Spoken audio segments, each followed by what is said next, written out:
Germán Vargas Lleras, rompió su silencio y lanzó hoy su programa en materia de política económica y tributaria.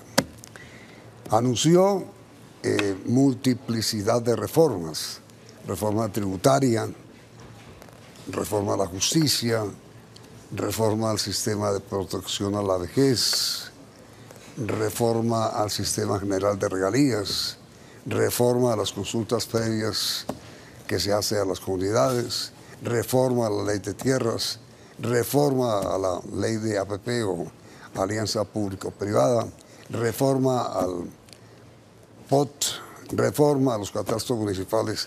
Mejor dicho, una candidatura totalmente reformista. ¿Por qué? Buenas noches, Yamit. Señor. Bueno, empiezo por decirle que en estos 7 meses he estado concentrado en la formulación de políticas públicas. Este será el primero de 25 documentos que semana a semana estaré poniendo a consideración de todos los colombianos.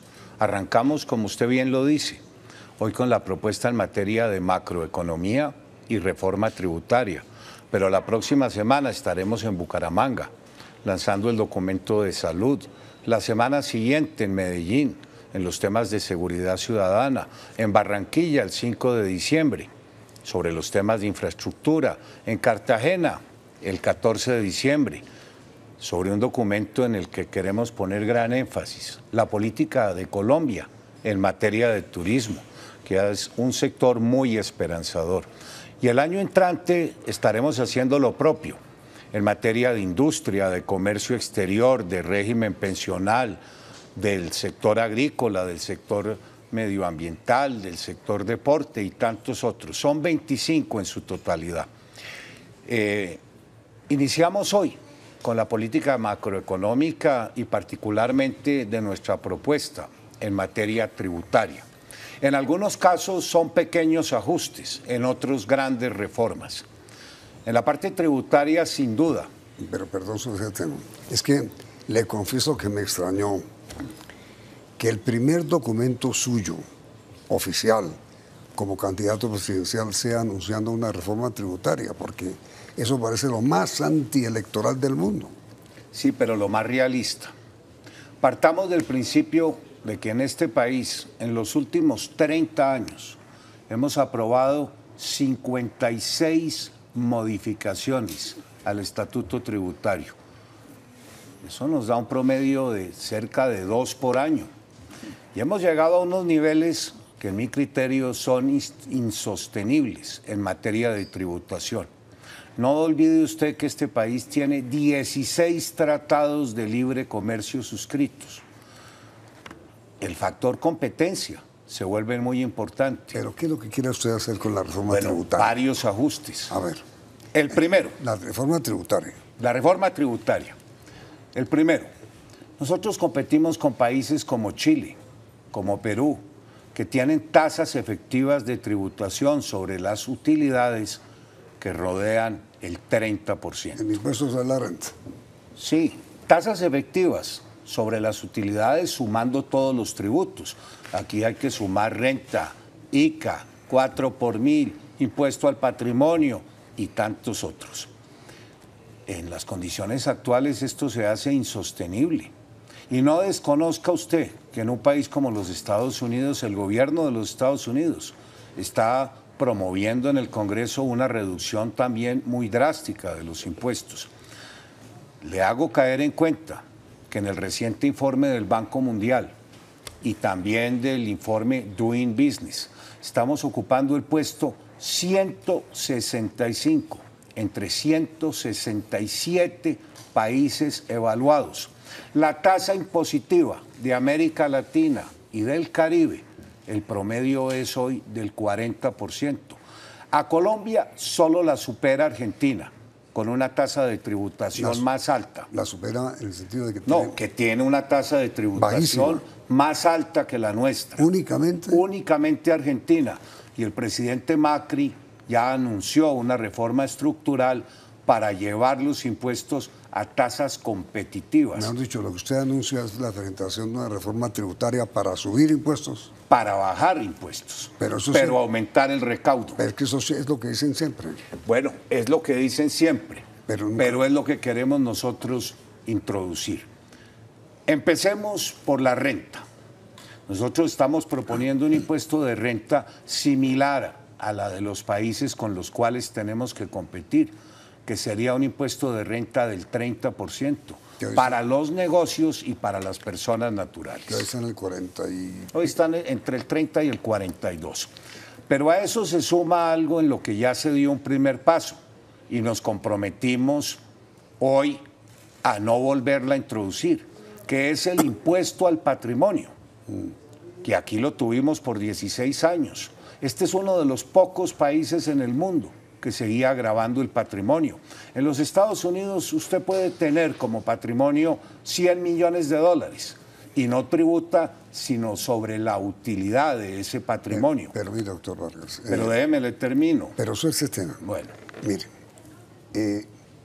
actualmente el déficit fiscal es superior al 4% del Producto Interno Bruto, lo que es salvaje. Salvaje. ¿Usted cómo pretende, como anuncia su programa, bajar el déficit bajando impuestos? Por una razón que le quiero explicar.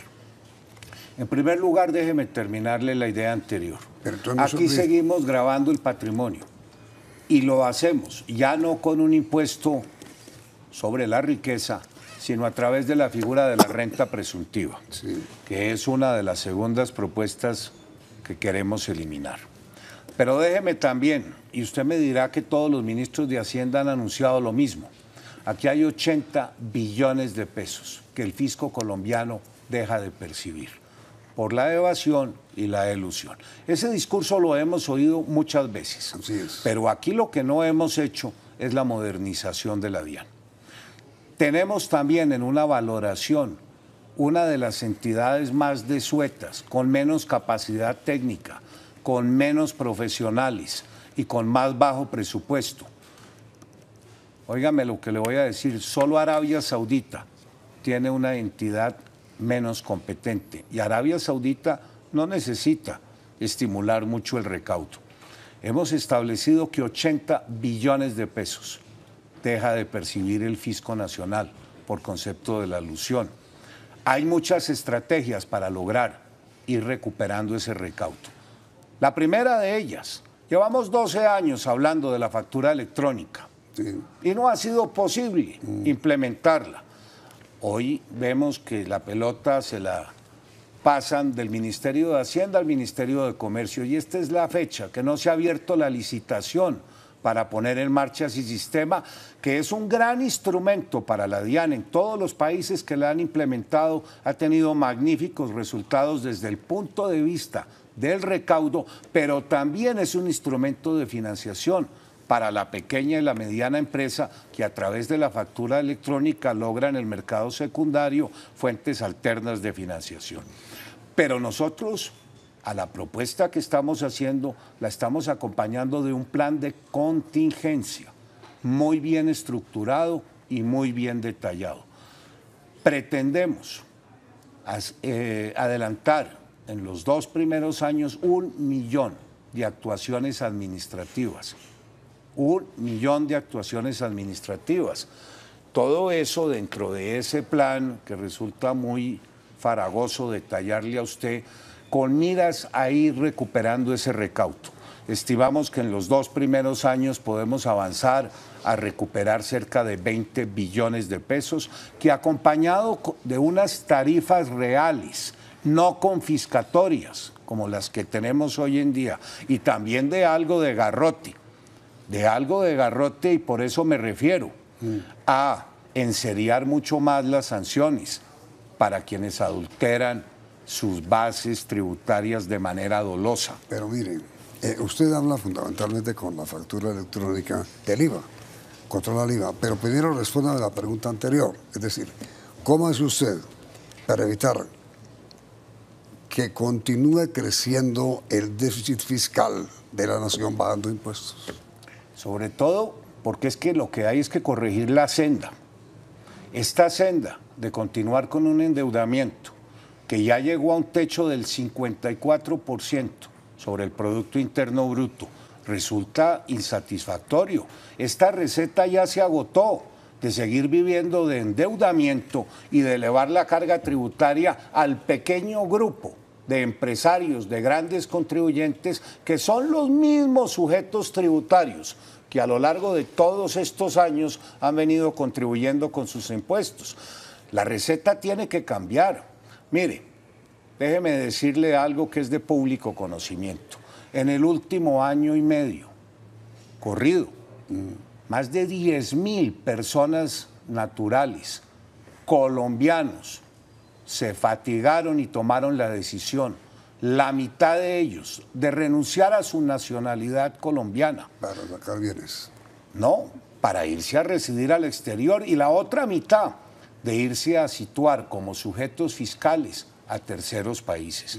Eso demuestra hasta qué punto la carga impositiva en Colombia nos hace un panorama inviable. Y detrás de ellos tienes decenas de empresas que, en virtud de los tratados de libre comercio, han también tomado la decisión de trasladar sus plantas de producción, particularmente a México, a Perú, para desde allá producir con unas tasas impositivas mucho más bajas y enviarnos el producto terminado o casi terminado.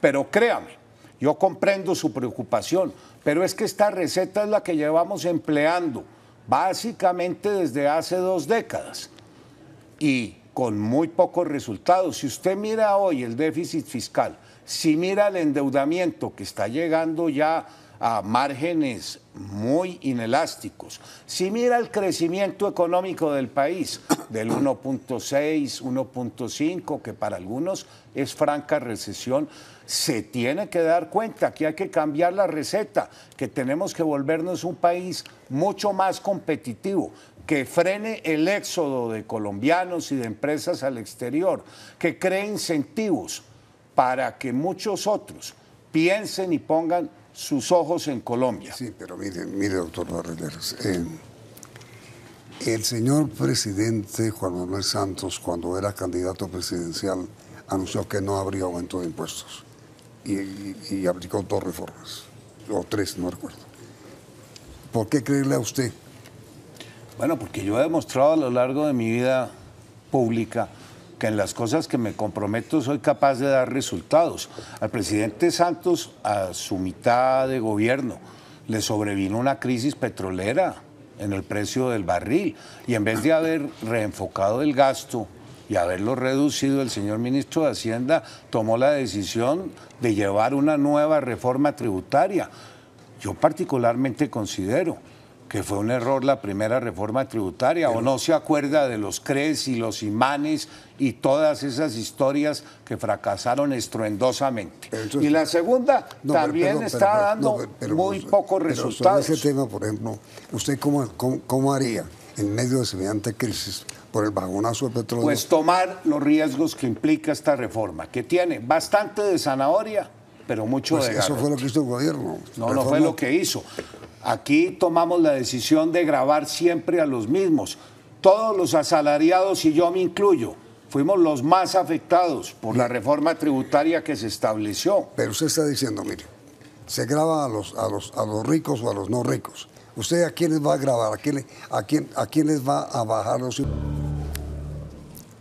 ¿Quiénes van a ser las víctimas de su reforma tributaria? En primer lugar, muchos colombianos que dejan de tributar al fisco 80 billones de pesos. Tenemos que empezar por formalizar evasión, elusión, varios billones de pesos por conceptos jurídicos de la DIAN, que crean presupuestos que contribuyen a la evasión. Tenemos ese gran reto de lograr capturar buena parte de los recursos que hoy dejamos de tributar. En segundo lugar, también el estatuto tributario está lleno de exenciones que en muchos casos no son justificadas. En tercer lugar, pues también hay algo de garrote. Como yo le mencionaba a usted, tenemos que pensar en sanciones más drásticas a quienes hoy alteran sus bases de tributación. Y finalmente, pues naturalmente que en la medida en que tengamos un mayor crecimiento, no del 1.5%, tendremos más recursos. Entonces, primero, ¿usted es partidario de establecer sanciones penales para la evasión tributaria? Hay que ir pensando en enseriar el tema sancionatorio para quienes eluden sus impuestos. Sanción penal. También estaríamos considerando hacerlo. ¿En la reforma? En la reforma. Esos son palabras mayores, ¿no? Sí, pero yo le pregunto a usted, si a los colombianos les derimos, ya no vamos a tener unas tarifas confiscatorias, sino unas tarifas bastante razonables y atendibles. Pero que cada cual pague. Pero que todo el mundo tome la decisión de pagarlo, incluido por supuesto un régimen de transición que le permita a todo el mundo irse formalizando. Es que la gente en muchos casos, y no la justifico, elude los impuestos porque las tarifas son confiscatorias. Las tarifas tanto desde el punto de vista del ahorro como de la actividad propia de los negocios. Pero en la medida en que simplifiquemos el estatuto tributario, ya lo tenemos redactado, reducimos de más de 900 normas a 400. Lo que usted dice, doctor Vargas, es, mire, si yo soy presidente, estoy dispuesto a presentar una reforma tributaria en donde estableceré cárcel para el que no pague bajo los impuestos. Pero no... cárcel, no quien cometa infracciones de cualquier naturaleza, quien dolosamente altere sus estados contables. Quien haga evasión o elusión. Sí, pero de manera dolosa. Ahora, cuando a los colombianos les digamos, ustedes van a pagar impuestos razonables, ya no se les va a gravar el patrimonio. A cambio de que paguen. Ya no van a tener renta presuntiva. Su tarifa va a ser bastante razonable, pero necesitamos que se formalicen, que contribuyan. Eso yo creo que va a tener una gran respuesta en el país. El otro tema, doctor Vargas, es ese. ¿Usted proyecta eliminar la renta presuntiva?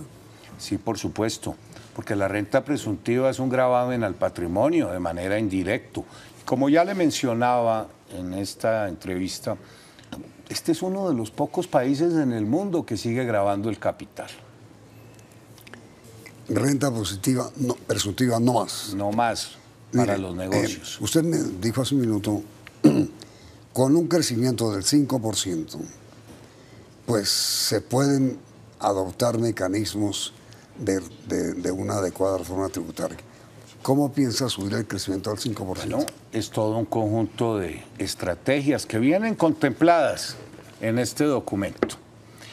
No solo partimos de la reforma tributaria, que nos va a generar condiciones de competitividad que perdimos hace mucho tiempo, sino además estamos privilegiando 6 sectores. El sector mineroenergético, que es ha sido la gran caja de este país. Mire, con la caída del precio del petróleo y con la reducción de la actividad de exploración, vimos o perdimos de un año a otro 20.000 millones de dólares de ingreso. El sector mineroenergético, así no sea muy popular, hay que reactivarlo. Hay que reactivarlo sí o sí, porque en el corto plazo es lo único que nos puede volver a recuperar la caja que perdimos. Yo era parte del gobierno cuando sobrevino la crisis. El país tenía la sensación de que mucho nos habíamos diversificado y la realidad era muy distinta. Nos vinimos a dar cuenta de que el 50% de todo el presupuesto de inversión del gobierno central tenía origen en ese sector.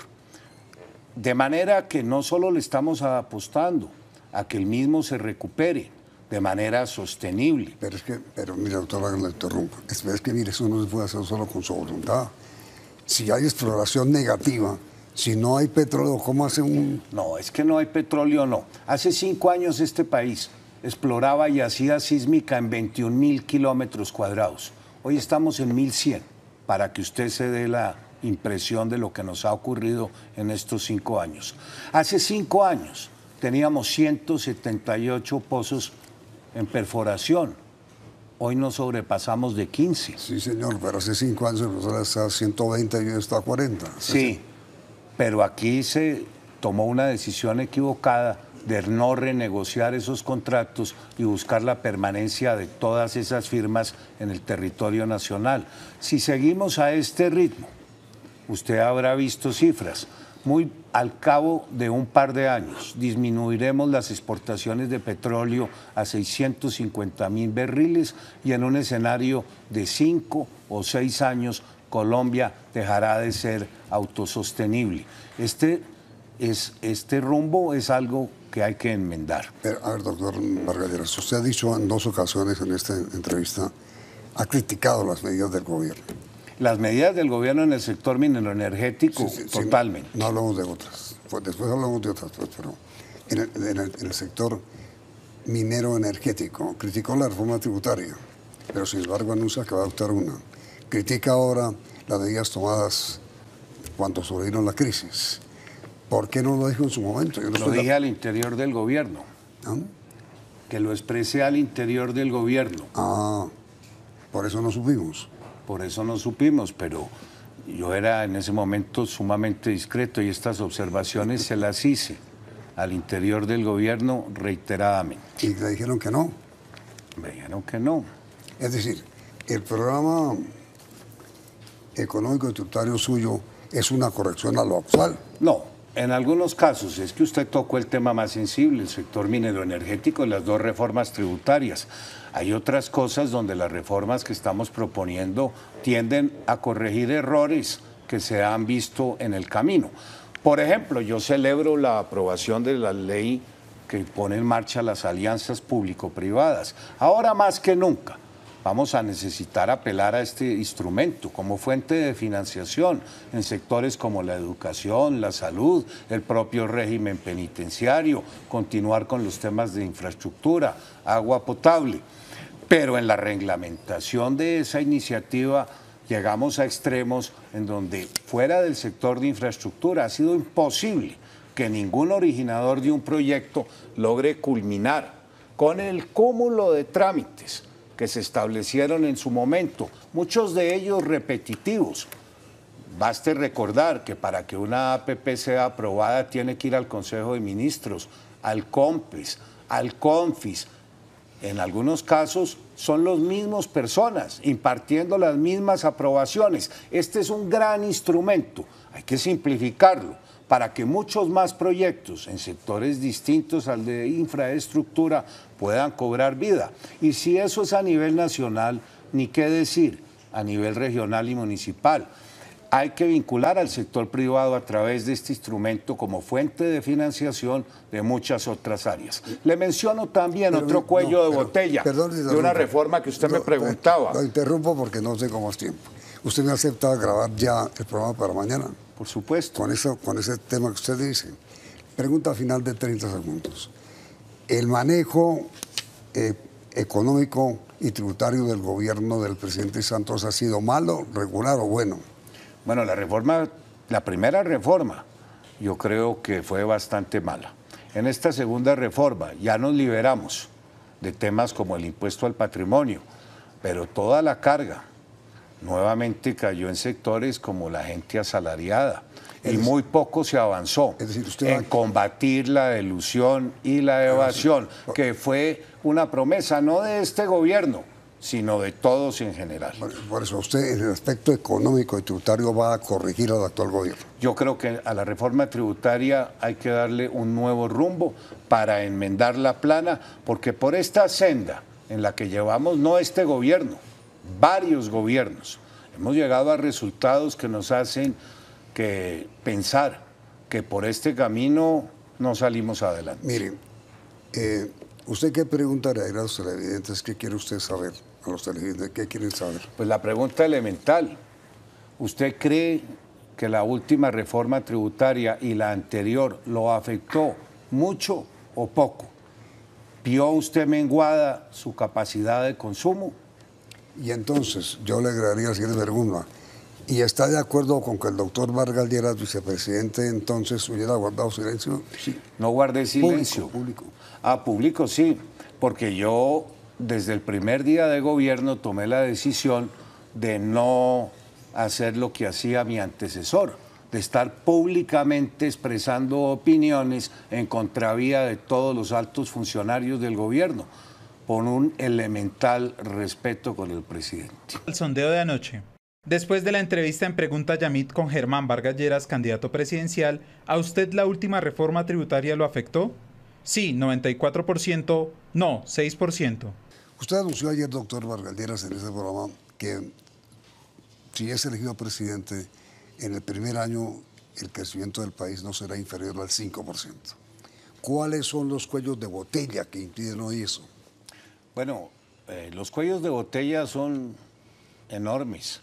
En el sector tributario, en el sector del licenciamiento ambiental, por falta de claridad de las normas, por una dualidad de competencias entre los organismos regionales, las corporaciones autónomas y las entidades municipales. Tenemos que tener precisión, eliminar las zonas grises, la discrecionalidad de ciertos funcionarios, no para que los proyectos se aprueben o no se aprueben, sino para que haya claridad en los tiempos y en las normas de licenciamiento de un proyecto. Aquí hay inversiones que han estado 4, 5, 6, 7 años sin ser resueltas. Otro de los temas que hoy se mencionan como obstáculos para la puesta en marcha de proyectos es el de las consultas previas y ahora el de las consultas populares. Yo no soy enemigo de que se adelanten estas consultas, pero lo que no podemos seguir aplazando es la expedición de una ley estatutaria que fije el marco de los efectos vinculantes de estas consultas, que defina los costos y los tiempos. Porque están paralizando. Está paralizando todo el país. Mire, una carretera como Santander de Quilichao, Popayán. Cuando se firmó el contrato se adelantó todo un proceso de socialización. Con posterioridad a la firma del contrato, para citar un buen ejemplo, surgió en Piendamó y en varios otros municipios inquietudes que han evitado que arranque. Mire usted la línea de respaldo eléctrico al puerto de Buenaventura. Cuando ese proyecto se diseñó, no existían comunidades de las que hoy llaman dinámicas y aparecieron y fueron tales las exigencias que hicieron al originador del proyecto que se frustró, y lo mismo viene sucediendo con otras carreteras. Les cito el caso Rumichaca-Pasto, para citar solo 3 ejemplos.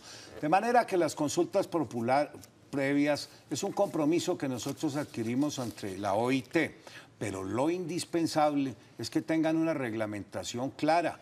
Ese proyecto está hace 3 años radicado en el Ministerio del Interior, es una ley estatutaria y nadie comprende por qué no ha sido llevado al Congreso. Pero ahora, mire, doctor Vargas Lleras, uno de los temas centrales del programa suyo en materia económica tiene que ver con la mineroenergía. Pero no solo la mineroenergía. Pero es una vez que sobre eso quería hacer esta pregunta. Mire, fijar los precios del petróleo, del carbón, del cobre no dependen de nosotros, dependen de un comercio exterior. Muy bien. Una propuesta que hay, que se discute en Colombia, para poder aumentar la producción de petróleo es el fracking. Sí. ¿A usted le gusta? Bueno, no conozco mucho, pero veo que el gobierno hace ya 2 meses, el señor ministro de Minas y el actual ministro de Medio Ambiente ya expidieron una reglamentación y anunciaron que en determinadas zonas del país estaría autorizado el fracking. ¿A usted le suena? No sabría, pero eventualmente varios países en el mundo, empezando por los Estados Unidos, lo han autorizado. Pero déjeme, le contesto y le amplío mi respuesta, porque daría la impresión de que yo todo el crecimiento económico del corto plazo lo estoy fundamentando en un sector bastante impopular, que es el mineroenergético. Claro. Mi segunda gran apuesta... Que eso ocurrió, ¿no? Nosotros sufrimos la enfermedad holandesa, es decir, que dependíamos únicamente del ingreso petrolero. Pero en el corto plazo ningún otro sector nos va a dar la caja que necesitamos para tener una mejor salud, una mejor educación, superar el déficit de vivienda, pero aunque hagamos esfuerzos. Usted dice aquí... Aquí lo que detallo son 6 sectores claves. ¿Qué son? ¿Qué son? El sector de la infraestructura, Sí. donde grandes esfuerzos se han hecho y el segundo plan para darle continuidad está ya en marcha. Continuar infraestructura. El sector de la vivienda, que estuvo bajo mi responsabilidad, generó en el corto tiempo en que se puso en marcha el programa de vivienda de interés social 1.400.000 empleos directos, benefició a 27 subsectores de la economía y fue el programa que más contribuyó a la superación de la pobreza absoluta. Tercero. Con que solo preservemos los niveles de inversión que ha tenido el gobierno Santos en el sector vivienda, superaremos en los próximos 4 años todo el déficit habitacional de la gente más vulnerable de este país, que no es poca cosa para un lapso de tiempo tan corto. El sector turismo. Tercero. El sector turismo. Ahí hay que reconocer que se ha hecho un esfuerzo muy grande, lo mismo que se hizo en vivienda. Nosotros ya recibimos más de 5.000 millones de dólares. Visitaron a Colombia más de 5 millones de habitantes. Y en el plan que voy a presentar en diciembre de este año, con muy poquitas acciones, con algunas medidas adicionales, podríamos duplicar en un corto plazo el nivel de ingresos y de visitantes que tiene hoy el país. De manera que estamos hablando de vivienda, de infraestructura, el sector agrícola. Encontrará usted en esta propuesta que la única excepción que hacemos al impuesto de renta, distinta a la del 30%, es para el sector agrícola, que lo establecemos en un 10% con vigencia a 30 años. El modelo que vamos a presentar de estímulos al sector agrícola es un poco en la misma línea de países tan exitosos como lo ha sido Perú, que triplicaron, cuadruplicaron sus exportaciones en materia agrícola. Ese será otro sector clave, cuyos resultados no serán tan a corto plazo, pero en el cual estamos poniendo mucha expectativa. Y el último de los que consideramos priorizables es el sector industrial y manufacturero que tenga vocación exportadora, política que hemos materializado en un documento que lanzaremos en los próximos días sobre política industrial. A través del conjunto de todas estas iniciativas, recuperando competitividad, superando los cuellos de botella, de los cuales también hemos conversado, trayendo más seguridad jurídica, que es el otro elemento fundamental para un inversionista a la hora de tomar una decisión en materia económica. Creemos que muy pronto podemos recuperar la senda de un crecimiento, óigame bien, Yamit, que no nos ha sido esquivo. Recuerde usted que en el año 2014 este país creció a un 4.4%. Mire, doctor Vargas Lleras, a mí me llamó la atención luego de leer su programa de reforma económica y tributaria, la relativamente poca atención que usted le brinda en este informe, en esta propuesta al sector agropecuario del país. ¿Por qué? Porque se concentra mucho el sector bioenergético, el sector minero, pero no, mire, si Colombia hubiera tenido un gran impulso al sector agrícola, no habría soportado la crisis que soportó con la caída del petróleo y el cobre. Estamos de acuerdo. Aquí, mire, aunque usted no lo crea, mi primer puesto en el Estado colombiano y el último que tuve hasta hace pocos años fue como secretario del doctor Gabriel Rosas en el Ministerio de Agricultura. Fue ahí donde aprendí a conocer a Colombia, en un momento en donde el sector agrícola, durante los 80 hasta los años 90, fue pionero en materia de desarrollo en Colombia. No crea usted que no lo destaco en este documento. Lo que pasa es que las preguntas suyas han versado sobre el sector minero-energético, pero en este documento que habla de cómo vamos a adelantar una política tributaria, el único sector que tiene una tarifa diferencial es el sector agrícola, cuyo documento también hemos elaborado. El sector agrícola, para él hemos diseñado una política integral que contempla varios aspectos: la propiedad de la tierra y el manejo del suelo en Colombia, los temas de infraestructura que en el sector agrícola implican volverse más competitivo, reducir los costos logísticos. El tema de la seguridad jurídica, el tema del manejo de aguas, el tema impositivo. Mire, dentro del plan de infraestructura hemos privilegiado acometer la construcción de, por ejemplo, la gran carretera de la Altillanura y la Orinoquía, una carretera que iría de Puerto Gaitán a Puerto Carreño. Usted me acaba de hablar de la... Pero será un documento separado. Sí, pero mire, usted me acaba de hablar de la propiedad en la tierra. No hay una excesiva concentración de propietarios en el sector. Sí, y lo hay en el sector de la ganadería extensiva, en donde más de 15 millones de hectáreas están concentradas en eso. ¿Y usted proyecta reformar esa concentración excesiva? Estamos proponiendo aquí, como usted lo verá, una reforma al estatuto catastral, porque la propiedad improductiva en Colombia sigue gozando de muy baja tributación, sí, por la falta de formación del catastro y por los acuerdos vigentes en esos municipios que no le exigen al propietario darle un mejor uso a la tierra. Pero es que mira, el doctor Vélez, que es un compartidario, sí, sí, denunció que no hay catastro rural en Colombia. Es verdad. Que el 10% de la gente, de los propietarios, apenas saben, por herencia o por... No, lo que falta es mucha titulación. Por Sí, eso no encontrarán usted que dos de las propuestas aquí contenidas es uno, la formación catastral. Titulación.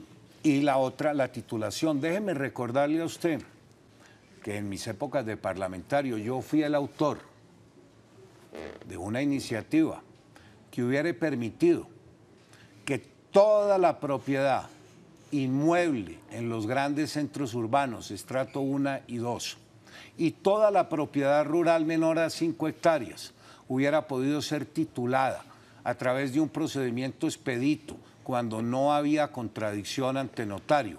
Porque una persona muy humilde está en incapacidad de contratar un abogado para adelantar un proceso ordinario. Esta ley me la tumbó, lamentablemente, la Corte Constitucional, aduciendo que los notarios no pueden ejercer funciones jurisdiccionales. De hecho, las ejercen en muchos casos. Pero aquí tenemos que emprender un proceso de titulación masiva de la tierra y de también en los centros urbanos de las viviendas de los estratos 1 y 2, repito, de manera administrativa y expedita en los casos en que no haya contradictor. Y tenemos que avanzar en la formación catastral.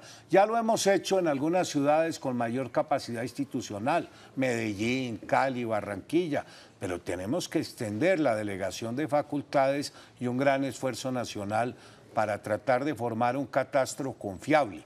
De manera que son dos instrumentos, la titulación, la actualización de tarifas y la formación catastral. Ahora, mire, doctor Galderas, le voy a suplicar unas respuestas breves a las siguientes preguntas. Si yo salgo de aquí y digo, acabo de entrevistar a Germán Vargas Lleras sobre el tema económico, me van a decir, ¿qué le dijo a los industriales? ¿Qué dijo?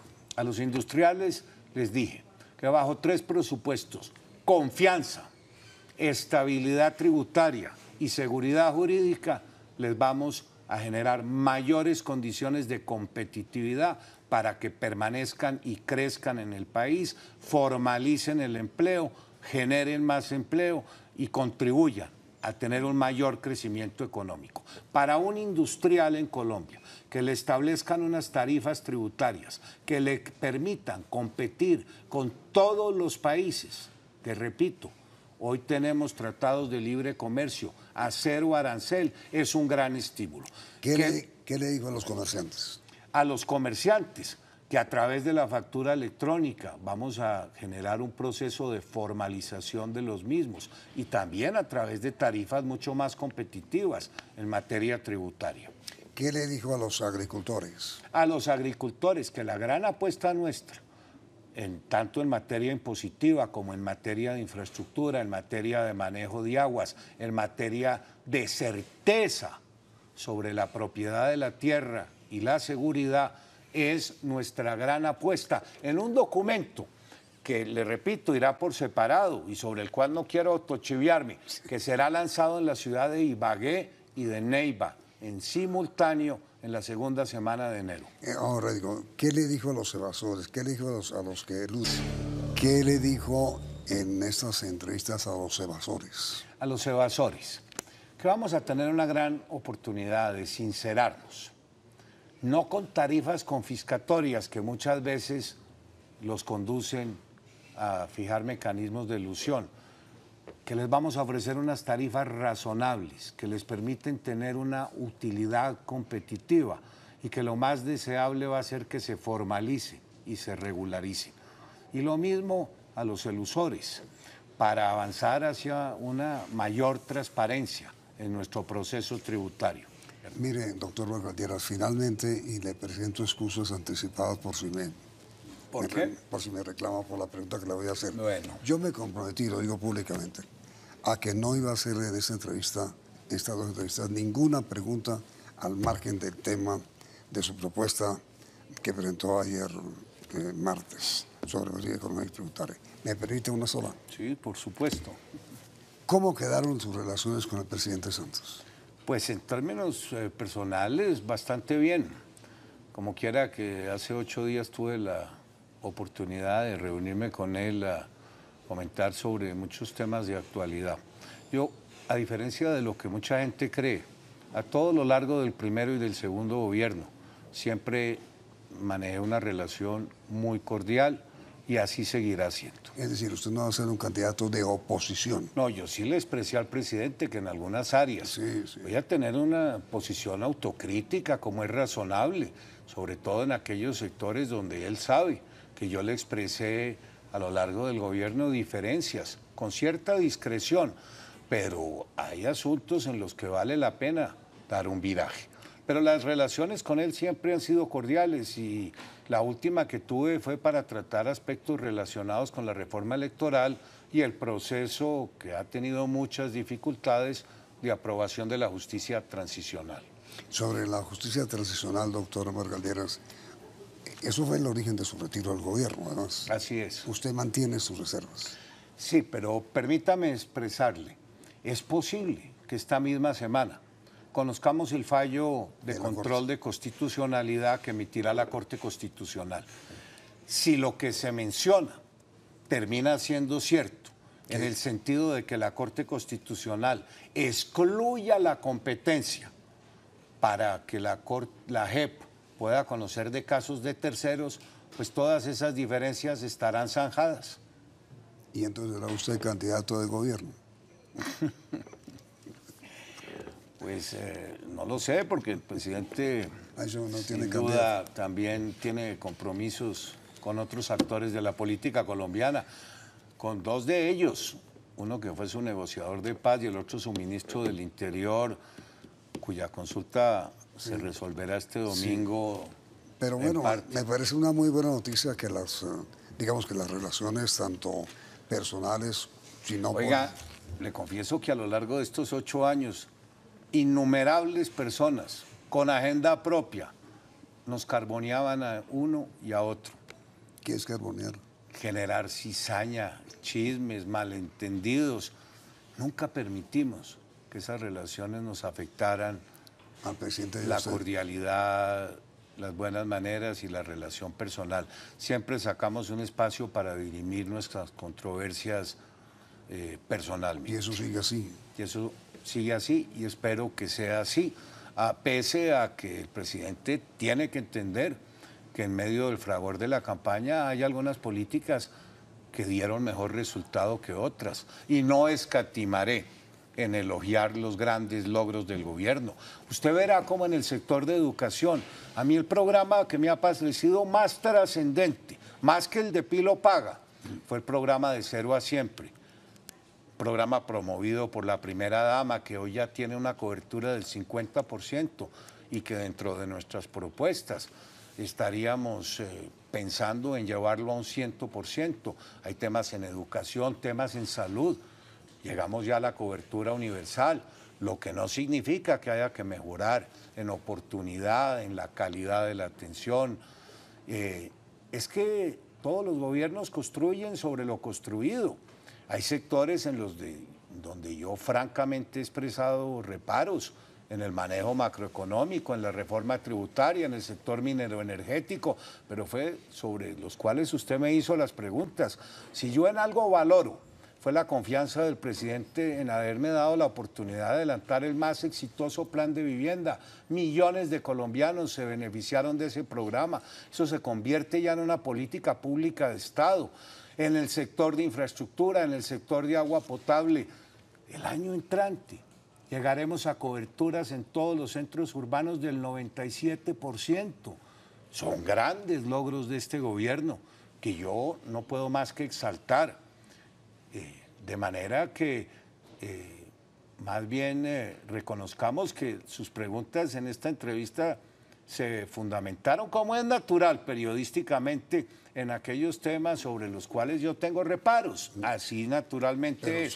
Pero ya verá usted que en el resto de las políticas públicas que iré formulando a lo largo de estos meses, también reconozco los muchísimos aciertos del actual gobierno en otros frentes. Es decir, doctor Germán, las personas que esperaban verlo a usted en plaza pública arengando contra el gobierno se equivocan totalmente. Ah, no, y nunca me oirá una frase descortés con el presidente de la República. No lo descortesía, sino, no de descortesía, sino de oposición, que no puede ser oposición siendo cortés. Bueno, no, uno puede tener diferencias en el manejo de algunos temas sectoriales. Sí, es obvio. Es obvio. Pero usted no va a ser un candidato de oposición. Yo creo que el mismo presidente hoy, 8 años en perspectiva, reconoce que en su gobierno los logros se manifiestan más en algunos sectores que en otros. Pero digo, usted no va a ser un candidato de oposición. No particularmente. Sí crítico, le repito, con algunos aspectos, pero también seré un candidato equilibrado que pondere los grandes aciertos que tuvo este gobierno en muchos frentes. En este momento, doctor Vargas Lleras, la favorabilidad del presidente Santos está mal. ¿Defender su gestión es buena campaña electoral? Pues ya el segundo mandato del presidente Santos está a pocos meses de terminar. Sí. Yo creo que en un proceso político lo razonable, lo que siempre ocurre, la tradición, es enfrentar al gobierno sin tregua. Pero yo, que fui su ministro de Interior, de Justicia, de Vivienda, su vicepresidente, no pienso asumir esa actitud. De oposición. ¿A ustedes qué les parece la actitud que acaba de revelar el doctor Vargas Lleras con respecto al gobierno del presidente Santos? Actitud neutral, no de oposición, ¿no? Con cierto sentido autocrítico. Con cierto sentido crítico o autocrítico. Autocrítico, porque Sí, yo hice parte de este gobierno, con las responsabilidades muy precisas. Y mire, ¿y por qué usted está criticando lo que hizo? No, yo no critico lo que hice, recuerde usted. Autocrítico. Pues porque hice parte de este gobierno, de manera que algún grado de responsabilidad me cabe. ¿Y la asume? Y la asumo. Pero no olvide usted que mis funciones desde la primera hora se concretaron a unos temas muy particulares. Y tuve el buen cuidado de no separarme de ellos. La vivienda, sí, el agua potable, y la vivienda y el agua potable son los dos sectores en donde mayor reconocimiento tiene el actual gobierno en materia de ejecutorias.